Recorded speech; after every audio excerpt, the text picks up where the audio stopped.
The Supreme Court just dropped a 6-3 ruling that every single gun owner in America needs to hear about right now. You're driving home from work. The red and blue lights come on. A cop pulls you over for driving 5 miles over the speed limit. He walks up to your window, takes your license, goes back to his cruiser, and then comes back with a suspicious look on his face. Because instead of just handing you a ticket, he looks at you and says the 4 words that makes your stomach drop. Step out of the vehicle. Now, here's what happens. In the next 60 seconds, you're either going to get back in your car and drive away free, or you're going to hand that officer everything he needs to search you, test you, and maybe even arrest you.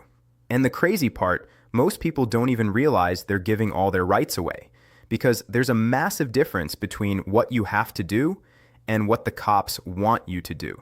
And very few people know the line that makes the difference. I'm Jeff Hampton, the People's Lawyer, and in this video, I'm going to give you the exact words to say to the cop when he stares back at you and says, "Step out of the vehicle." Here's what most people don't understand. When a cop asks you to step out of the car, it's not about your safety. It's about access. Getting you out of that vehicle is the single most important move in their playbook. And I'm going to show you why. The moment you step out, 4 things happen. Number 1, the officer now has a clear line of sight into your entire vehicle. Anything he can see through your window, a bag, a container, something suspicious sitting on the top of your seat, now becomes fair game for him to search under the plain view doctrine. He didn't need a warrant and he didn't need your permission. You merely standing up and getting out gave him a line of sight he didn't have before. Number 2, now that you're standing outside nervous with cars whizzing by and cops eyeballing you, he may ask you to now perform some field sobriety test because he might think he smells alcohol on your breath. He'll want you to walk a straight line, stand on one leg, follow a pen with your eyes, and most people just follow along and do it because they think they have to. Number 3, even if you pass those field sobriety tests, the officer will now say that he needs to do a quick pat down of you for officer safety's sake. This is known as a Terry frisk, and once his hands are on you, he's feeling you up for a lot more than weapons. And finally, number 4, and this is the big one, he's planning on you to start talking. Cops know this. Once you're standing outside uncomfortable and anxious, they know most people start running their mouth. "Officer, I didn't do anything wrong. I'm just coming from a friend's house. I mean that odor. Maybe I just had 1 drink hours ago." "I swear I'm fine, officer." Every single one of your statements is evidence. And not only is the officer recording it, he could choose to misinterpret it or manipulate it to mean something you never meant. So here's where people go wrong. The first person, they panic, and they just do everything the officer says. Step out? Sure. Walk a line? Absolutely. Search my car? Go right ahead. They think cooperating will get them home faster, but it won't. The second person refuses everything. "I'm not getting out of my car and I don't have to. You can't make me do anything. I know my rights." And now the officer writes down, "Suspect was aggressive, confrontational, and uncooperative." These all go straight into the police report.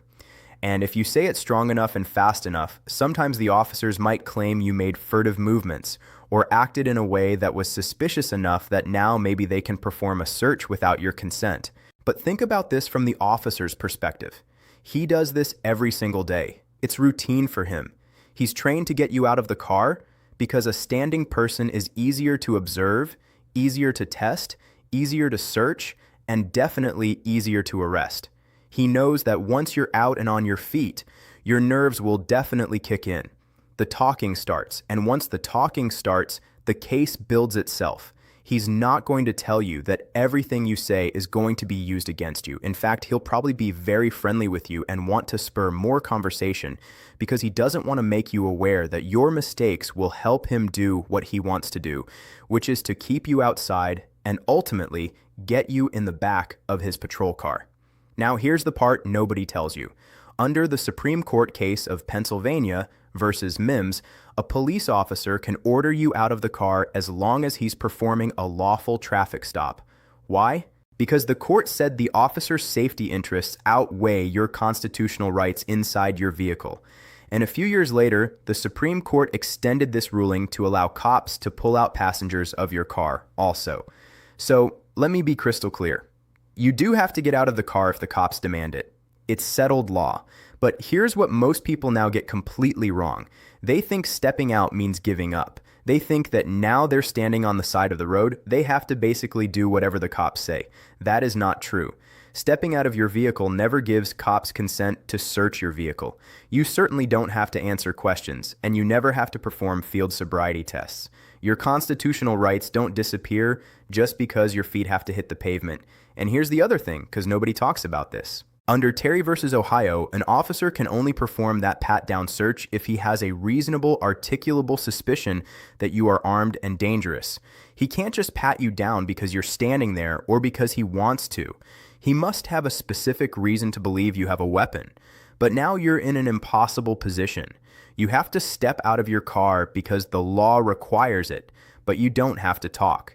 You don't have to consent to a search. You certainly don't have to blow into a breathalyzer. The problem is that nobody knows exactly what to say in this moment.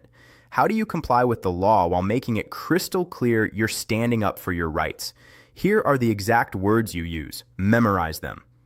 Officer, I'm stepping out as you've requested. I do not consent to any searches. Am I free to go or am I being detained? That's it. And let me break down why every part of what I just said works. I'm stepping out as you've requested. This shows you are clearly complying with the law. No argument, no resistance. And the cop cannot write down that you were uncooperative or acting weird that would allow him to do more.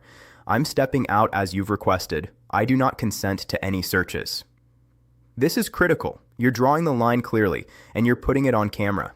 If the officer searches you or your vehicle after you've said this and he doesn't have very clear probable cause to do so, everything that he gathers can be thrown out in court.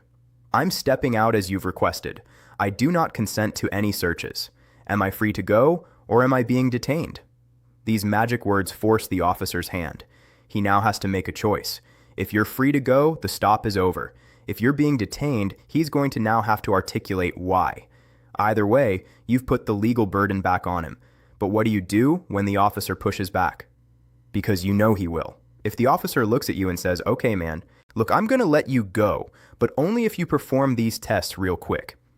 This is when you look back at him and say, officer, I exercise my right to decline field sobriety tests. That's it. Remember, field sobriety tests are always voluntary, and you can be stone cold sober and still fail these tests. And if the officer says, hey, buddy, if you've got nothing to hide, why won't you let me quickly search your car and I'll let you get on down the road? Here's your answer. Officer, I'm exercising my constitutional rights. That's not evidence of anything. Those words are legally bulletproof. The exercising of your constitutional rights can never be used against you in court. Every court in our country has been crystal clear about this. But what if the officer ignores your rights and pats you down anyway, or decides to rip apart your car and search it without probable cause? In that situation, do not fall for the trap of resisting or raising your voice or raising your hand to that officer, because that's the trap he's setting, hoping you give him a reason to actually arrest you for resisting arrest. Instead, reiterate that you do not consent to a search of you or your vehicle and then stay quiet. Your fight is never on the roadside. It's almost always in the courtroom or in a civil rights court where you may be able to bring a cause of action against that officer.